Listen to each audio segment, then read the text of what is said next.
Good afternoon, everyone, and welcome to our Inheritance Tax Planning webinar. We are a firm of independent and chartered financial planners providing no-nonsense financial planning services across Yorkshire and beyond. All of our financial planners here at Penn Life have specialist knowledge and expertise in inheritance tax planning, and we've helped save millions in unnecessary inheritance tax being paid. And the team behind the scenes all work efficiently and effectively to make sure our clients get the best service possible. When it comes to inheritance tax, we couldn't possibly know what the best solution and method is best for you because we don't know you, your circumstances and your goals.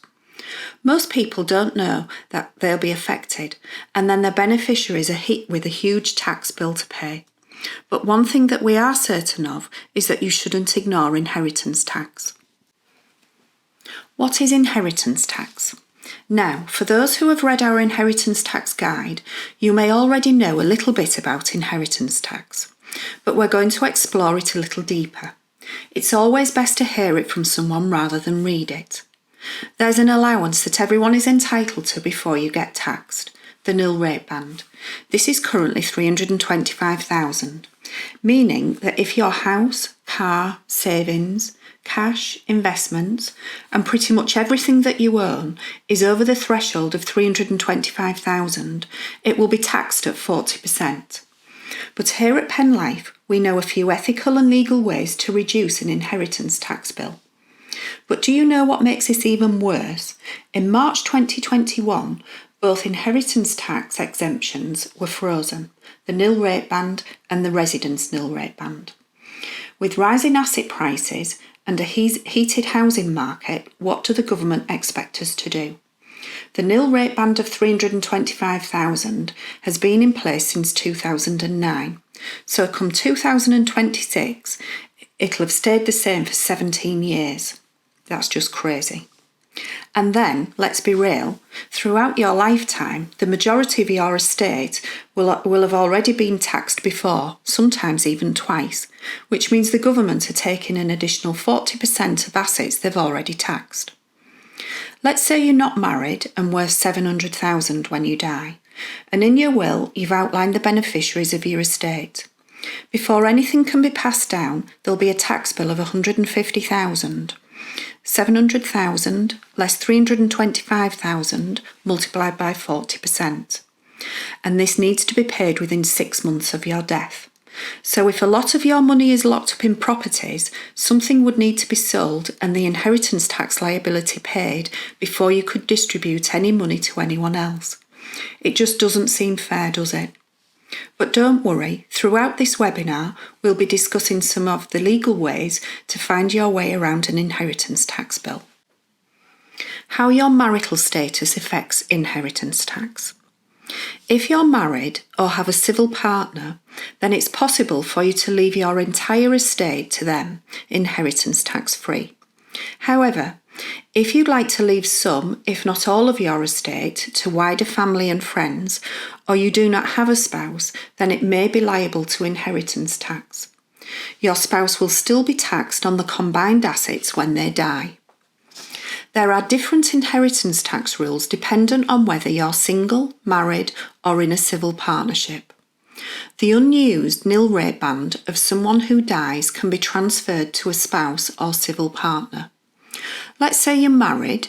If you pass away and left all of your estate to your partner, they could potentially have a combined nil rate band of £650,000 on their death. However, this only applies to married couples or if you're in a civil partnership, and not to couples who cohabit. The residence nil rate band.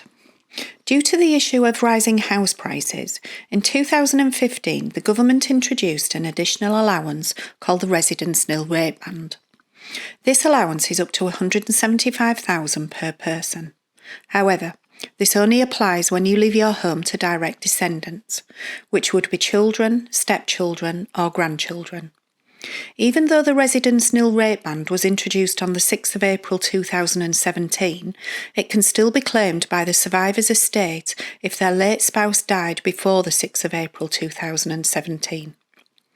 The main goal of this introduction is so that married couples and civil partners can pass assets worth £1 million, including the family home, without paying any inheritance tax. But as always, there's some rules. This allowance only applies to your main residence.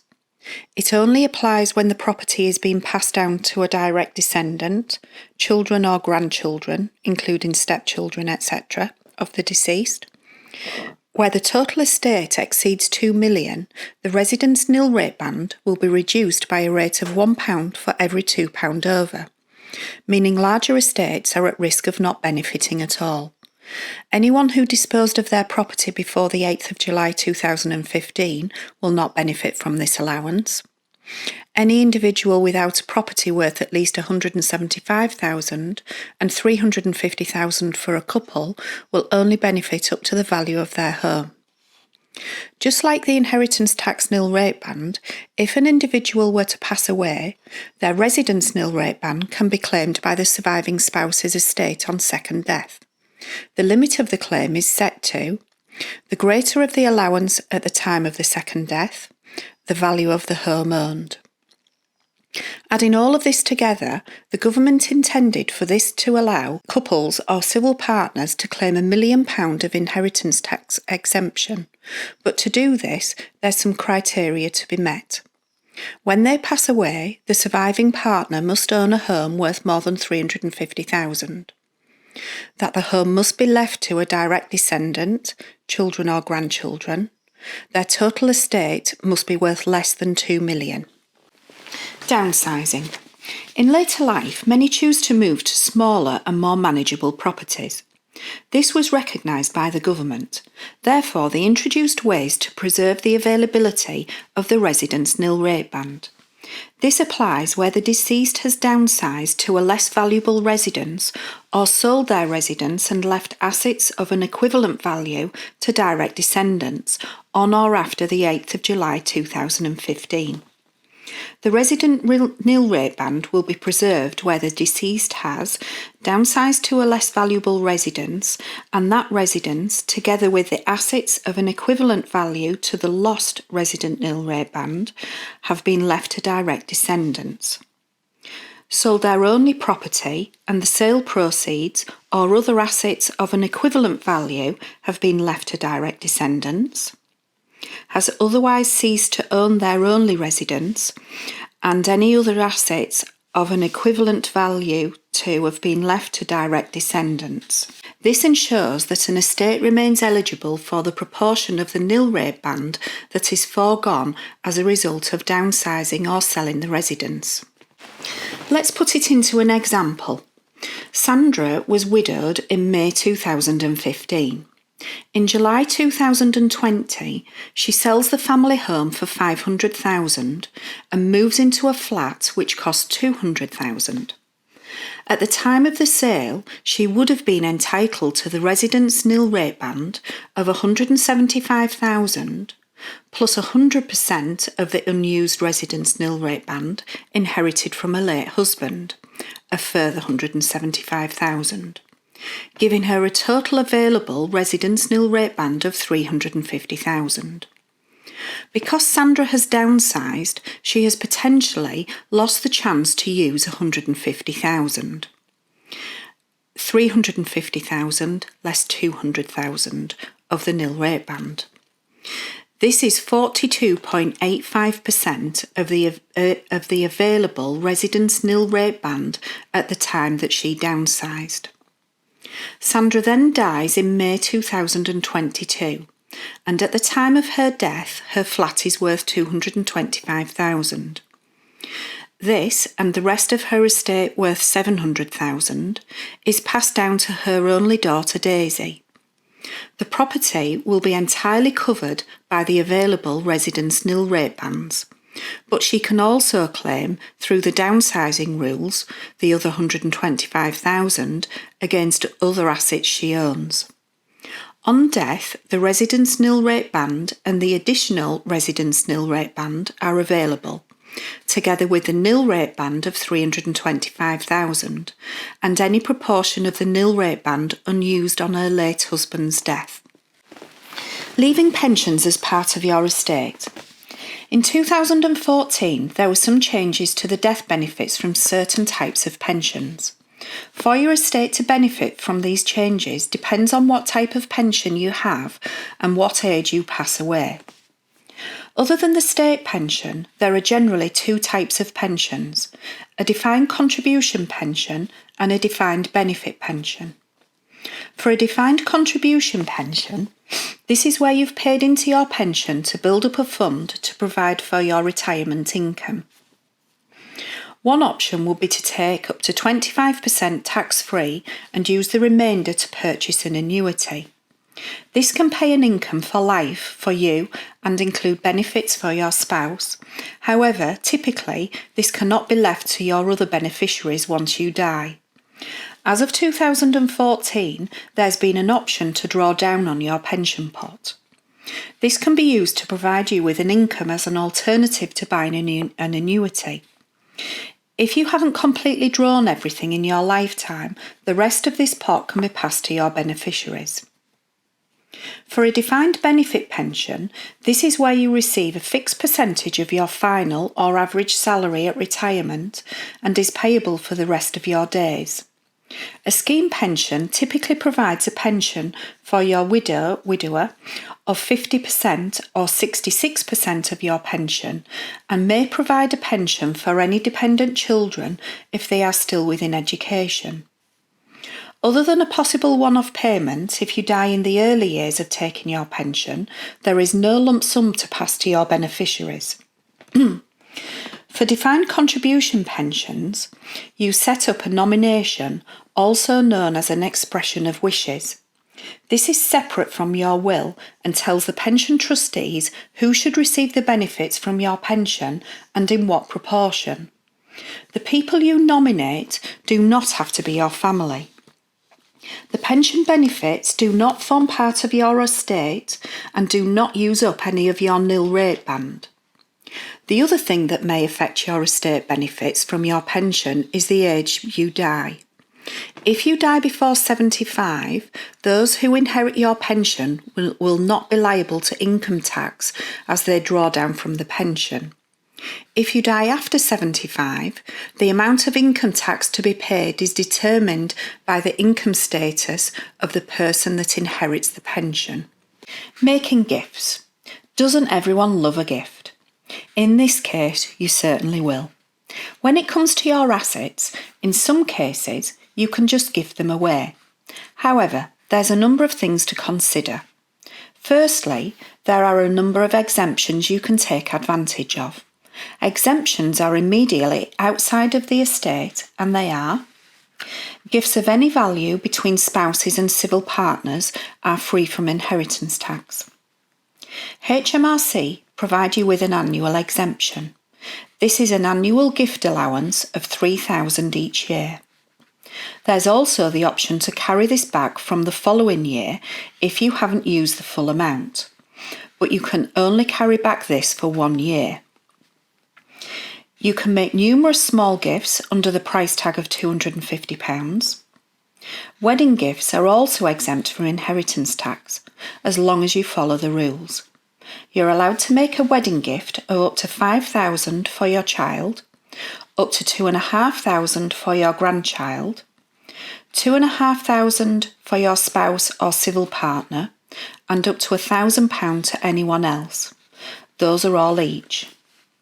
The following gifts are exempt from inheritance tax: gifts to charity, gifts to national museums, gifts to universities, gifts to the National Trust, gifts to political parties and other institutions such as housing associations.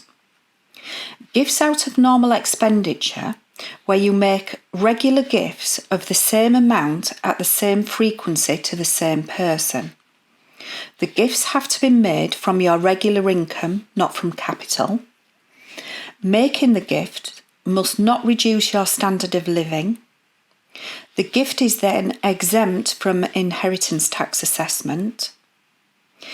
It is a good idea to document the gift so that your executor can easily prove that the exemption should apply.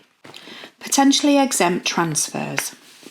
Potentially exempt transfers are gifts that are typically free from inheritance tax, as long as the person making the gift survives for 7 years after the gift is made.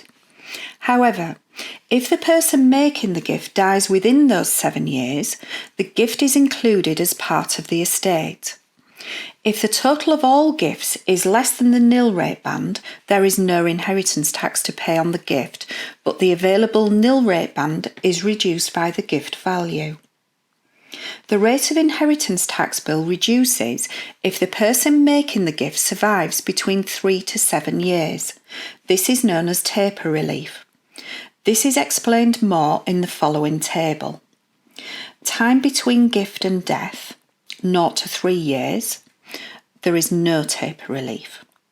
3 to 4 years is 20%. 4 to 5 years is 40%. 5 to 6 years is 60%. 6 to 7 years is 80%. And 7 plus years, no inheritance tax is due.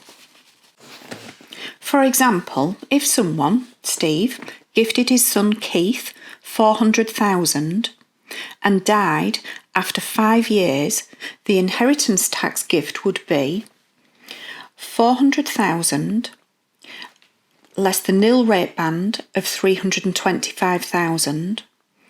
75,000 is taxable. At 40% would be 30,000, less the taper relief at 60% of 18,000. The inheritance tax payable would be 12,000. However, please bear in mind that the gift has used Steve's nil rate band. The residence nil rate band may still apply, but the rest of the estate will potentially all be liable to inheritance tax at 40%. The spouse exemption will still apply, so that if his wife Dorothy is Steve's sole beneficiary, no inheritance tax will be payable now. But on Dorothy's death, she will not inherit Steve's nil rate band, as he used it, gifting it to Keith, and only have her nil rate band to set against their joint estate. Equity release schemes. For those who have a lot of their estate tied up in their main residence, equity release schemes could be for you. Equity release schemes are a way for you to unlock your capital. They typically involve selling a percentage of the property and continuing to live there, or taking out a mortgage for the rest of your life. This money can then be used to fund your retirement, gifts, or just whatever you'd like.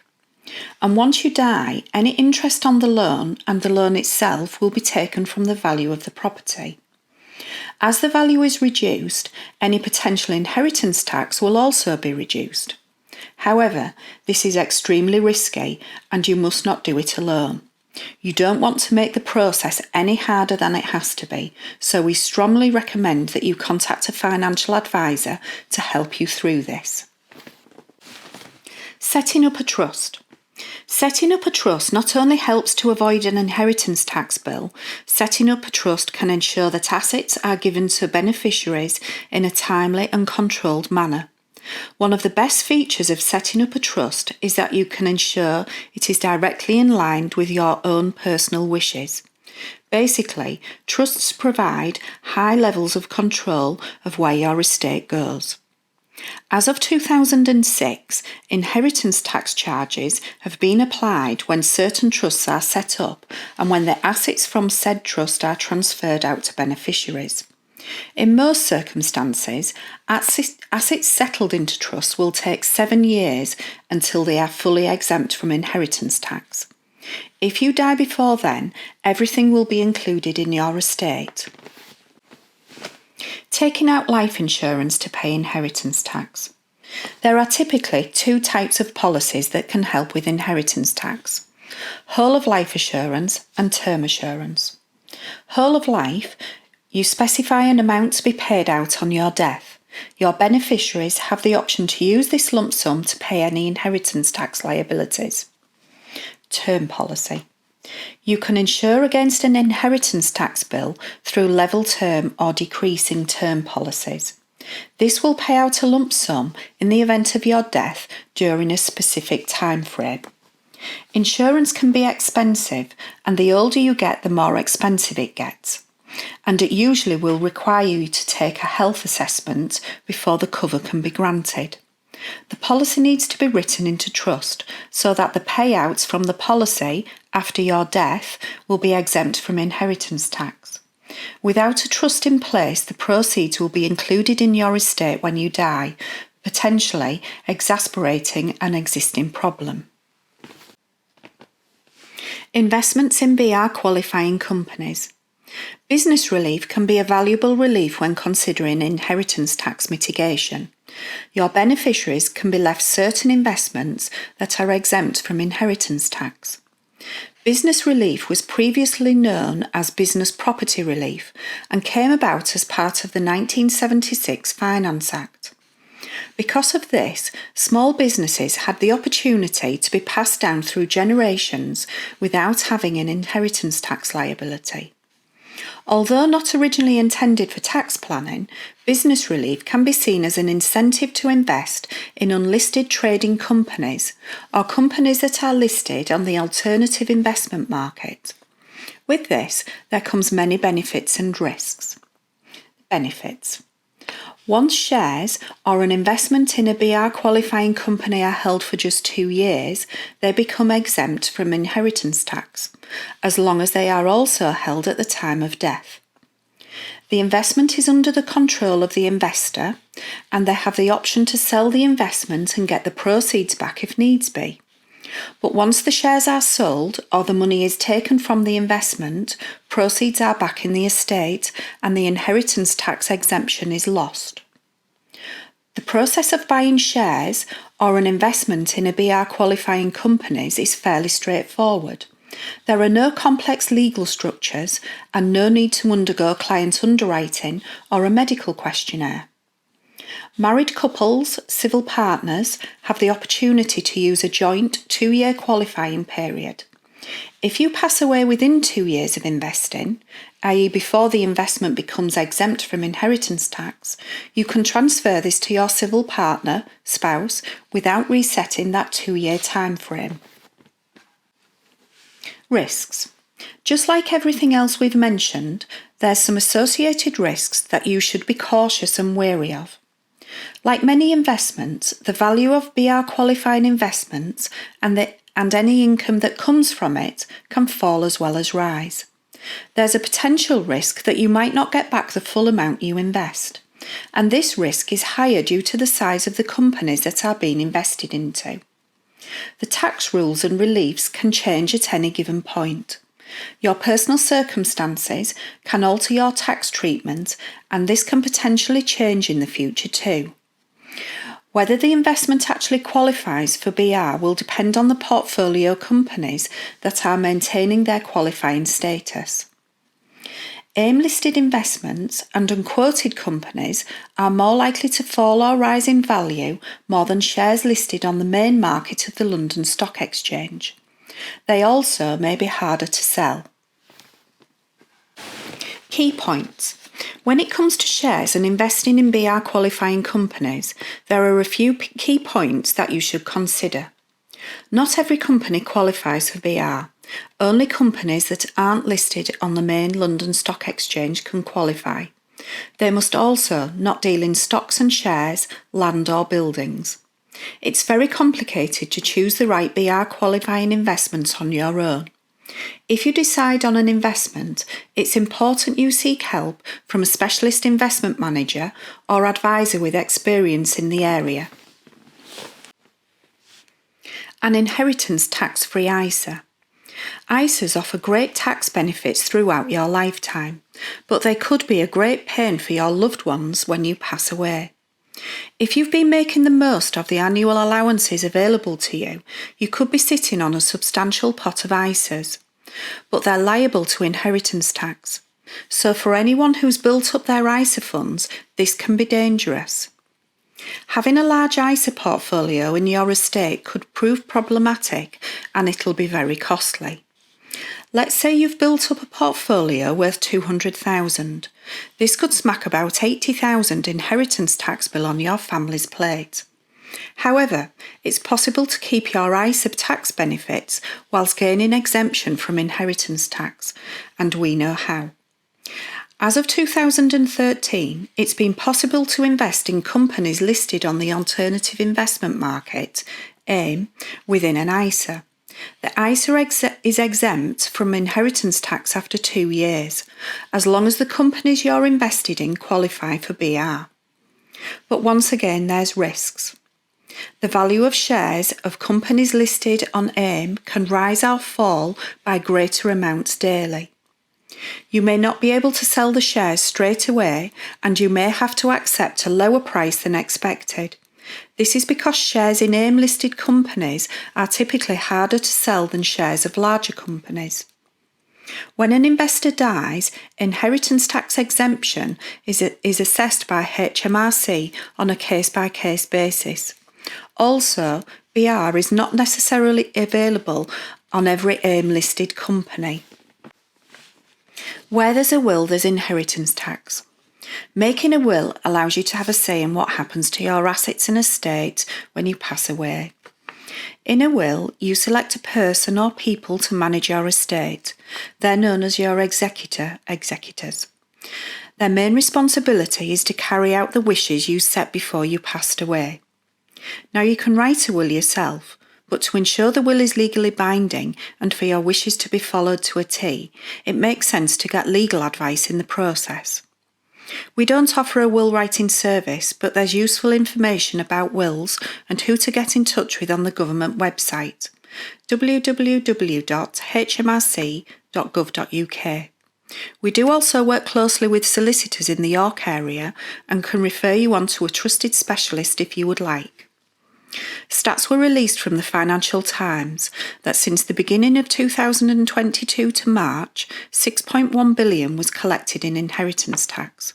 That's 15% more than in 2020 to 2021, and we're sorry to say, but it's only going to go up.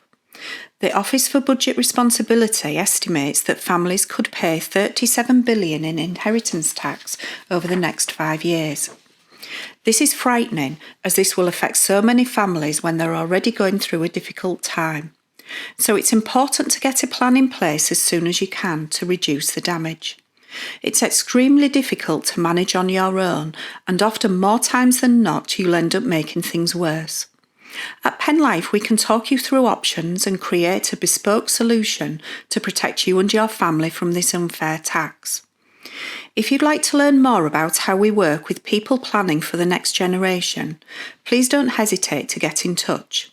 We'll help you pay less tax, keep more cash, and completely transform yours and your future generation's life.